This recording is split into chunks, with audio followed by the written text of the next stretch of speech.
자신의 죄도 용서받고 예수님을 믿음으로 구원도 받고 침례까지 받게 된 그들의 삶의 모습은 어땠을까? 성도의 부인이라는 제목으로 세 가지만 여러분들과 함께 나눠보도록 하겠습니다.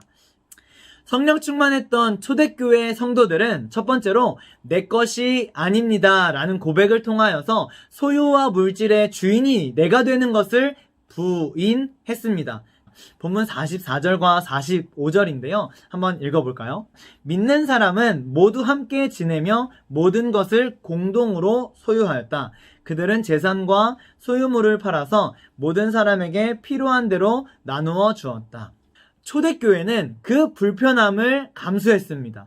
성도 모두가 같은 공간에서 생활을 하거나 물건 하나를 놓고서 몇천 명이 함께 사용했던 것은 아닙니다. 하지만 분명한 한 가지는 내 소유를 내 것이다 라고 주장하면서 욕심 부리지 않았다는 것.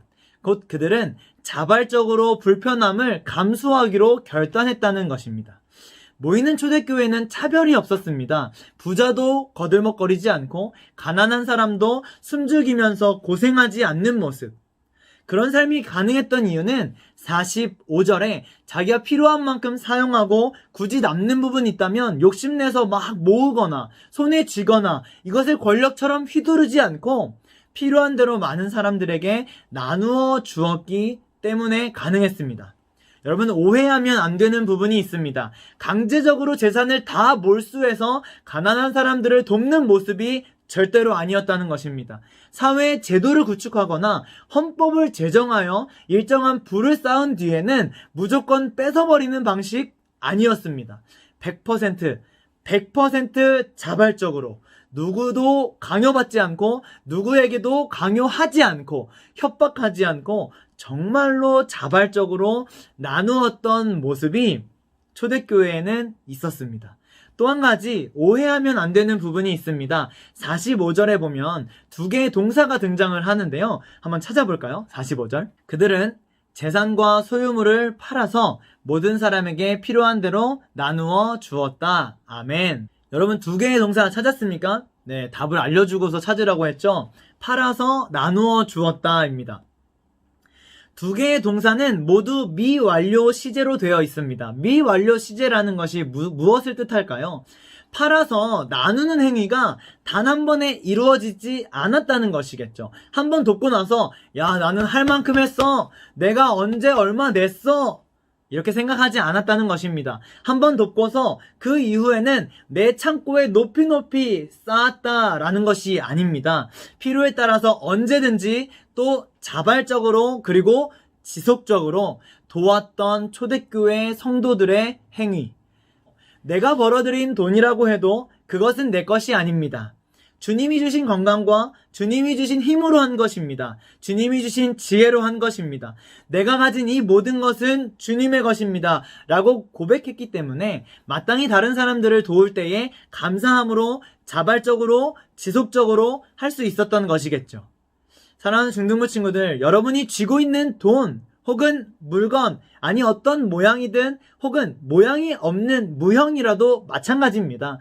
내 것이라고 생각했던 그 모든 것들은 사실 다 주님의 것이에요. 주님께서 나에게 허락하셨기에 내 삶에 들어온 것이고 주님이 이 땅을 살아가는 동안 나에게 맡기신 것일 뿐입니다. 그래서 여러분들에게 강력하게 한번 도전하고 싶습니다. 눈앞에 있고 내 손으로 쥐고 있는 그 모든 것들 주님의 것입니다. 내 것이 아닙니다. 언제든 가져가셔도 불평할 수 없고 다시 한번 허락하여 주신다면 하나님 뜻대로 올바르게 사용하겠습니다. 라는 믿음의 고백을 청소년 시기인 지금부터 드리며 살아갑시다. 할렐루야. 성령 충만했던 초대교회 성도들은 두 번째로 주인이 아닙니다 라는 고백을 통하여서 내 인생은 내가 주인이라는 세상의 유혹을 부인했습니다. 본문 42절, 43절 한번 읽어보겠습니다. 그들은 사도들의 가르침에 몰두하며 서로 사귀는 일과 빵을 떼는 일과 기도에 힘썼다. 모든 사람에게 두려운 마음이 생겼다. 사도들을 통하여 놀라운 일과 표징이 많이 일어났던 것이다. 47절 하나님을 찬양하였다. 화내고 싶을 때 화내고 욕하고 싶을 때 욕하고 그저 변함없이 나만을 위해 살아가고 있다면 오늘 초대교회 성도들이 어떤 삶을 살았는지 한번 묵상해 보기를 소망합니다. 도대체 그들은 어떤 방법을 통하여 자기가 주인 되는 것을 부인하면서 살았을까요? 하나님께서 여러분들에게 말씀해 주실 때, 기도를 통하여서 만나 주실 때, 또 수많은 기적과 체험으로 그리고 하나님을 높이는 찬양이 충만하게 하실 때 뻣뻣하게 버티면서 싫어요, 하나님 가세요, 내 마음대로 살 거예요, 내가 결정할 거예요, 이렇게 땡깡 부리지 말고 주인은 하나님이십니다, 주님 뜻대로 살겠습니다 고백할 수 있는, 아니 그 고백을 넘어서 정말 그렇게 살아갈 수 있는 중등부 모든 지체가 되기를 진심으로 축복합니다. 세 번째입니다. 성령 충만했던 초대교회 성도들은 세 번째로 혼자가 아닙니다의 고백을 통하여서 이기적인 마음과 분열하게 만드는 사탄의 유혹을 부인했습니다. 하나님은 성령이 계신 각 사람들이 모여서 교회를 이루게 하셨습니다. 그 안에서 믿는 자들, 성령이 충만한 자들이 함께 모여서 서로 교제하며 공동체를 이루게 하셨습니다. 말씀을 먼저 한번 읽어볼까요? 42절, 44절, 46절. 그들은 사도들의 가르침에 몰두하며 서로 사귀는 일과 빵을 떼는 일과 기도에 힘썼다. 44절, 믿는 사람은 모두 함께 지내며. 46절, 그리고 날마다 한 마음으로 성전에 열심히 모이고 집집이 돌아가면서 빵을 떼고 순전한 마음으로 기쁘게 음식을 먹었다. 희생과 헌신으로 다져진 관계, 양보하고 이해하고 사랑하는 아름다운 관계, 욕심부리거나 이기적인 모습을 최대한 절제하고 분열하지 않으며 한 몸임을 고백하여 하나 되는 공동체, 그것이 바로 초대교회가 보여줬던 모이는 교회의 모습이었습니다. 서로 사귀는 일이, 함께 기도하는 일이, 성전에서 열심히 모이고 집집마다 돌아다니면서 기쁜 마음으로 음식 먹는 일이 초대교회를 움직이는 놀라운 힘이었고 2000년 역사 속에서 교회를 지탱해온 성령의 역사였습니다. 왜 이것을 성령의 역사라고 하는지 아십니까? 사람은 본능적으로 자기를 먼저 생각하기 때문에 공동체, 연합, 하나됨 어렵습니다. 그런데 교회는 가능합니다. 왜 그럴까요? 우리 모든 사람이 성령님을 주인으로 모시고 있기 때문이겠죠.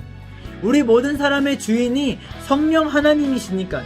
한 성령께서 우리를 하나로 묶어주시고 하나로 만들어주실 것입니다. 성령 하나님이 내 안에 분명하게 임재하신다면 우리는 하나 되는 일에 힘쓸 수밖에 없습니다. 결론을 내려보도록 하겠습니다. 제가 한번 읽어볼게요. PPT에 안 주셔도 됩니다. 하나님을 찬양하였다. 그래서 그들은 모든 사람에게서 호감을 샀다. 주님께서는 구원받는 사람을 날마다 더하여 주셨다. 여러분, 세 가지 부인을 했습니다. 내 것이 아닙니다. 내가 주인이 아닙니다. 혼자가 아닙니다. 이 고백을 했던 모이는 초대교회, 믿는 자들이 이렇게 세 가지 부인을 하면서 살아갈 때 결론에서 맺은 것처럼 세상 사람들은 호감 가지게 될 것이고 하나님께서 구원받는 사람들을 날마다 더하게 하여 주실 것입니다. 우리 중등부 모든 친구들이 하나님 앞에서 이렇게 쓰임받기를 간절히 축복합니다. 또 우리 중등부 공동체를 통해서 정말 47절 말씀처럼 믿는 자들이 날마다 늘어나기를 간절히 소망하면서 기도해 봅니다.